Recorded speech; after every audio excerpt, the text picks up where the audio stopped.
తిరుపతిలో ప్లాన్ చేస్తున్నాం. ఇది మన పక్క రాష్ట్రం తెలంగాణ, తెలుగు రాష్ట్రం ఇంకోటి ఏముంది, తెలంగాణ తర్వాత ఆంధ్రప్రదేశ్.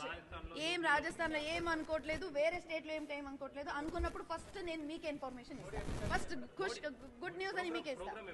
ఇప్పుడు ప్రోగ్రామ్ ఇంకా ఇది కాలేదు, వీఆర్ ప్లానింగ్. ఆ డేట్ ఆయననే ఇస్తానన్నారు కాబట్టి ఆయన డేట్ ఇచ్చిన తర్వాత 100% నాకన్నా ఎక్కువ ముందే మీకే తెలుస్తుంది కాబట్టి అది ప్రాబ్లం లేదు. ఆయన వస్తున్నారంటే నేనే మీకు ఇన్విటేషన్ ఇస్తా, ప్రతి ఒక్కరికి పర్సనల్ ఇన్విటేషన్ నేనే ఇస్తాను. ఎందుకంటే అది ఒక ప్రౌడ్ మూమెంట్ ఆయన మా క్యాంపస్లో రావడం.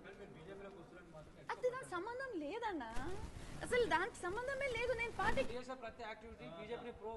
లేదు, నేను ఏం యాక్టివిటీ చేసిన అట్లాంటి ఏమి యాక్టివిటీ చేయట్లేదు. నేను చేసేది ఇప్పుడు ఏదైనా పండుగ వస్తే, హనుమాన్ జయంతి వస్తే నాకు ఒక దగ్గర పిలిస్తే నేను అక్కడ వెళ్ళి నేను హనుమాన్ జయంతి కోసం పాట పాడితే దానికి బీజేపీకి సంబంధం ఏముంది? నేను హిందూ కాదా? ఒక్క నిమిషం నేను చెప్తున్నాను, సీట్ కోసం అడగడం కాదు, క్లియర్ గా చెప్తున్నాను.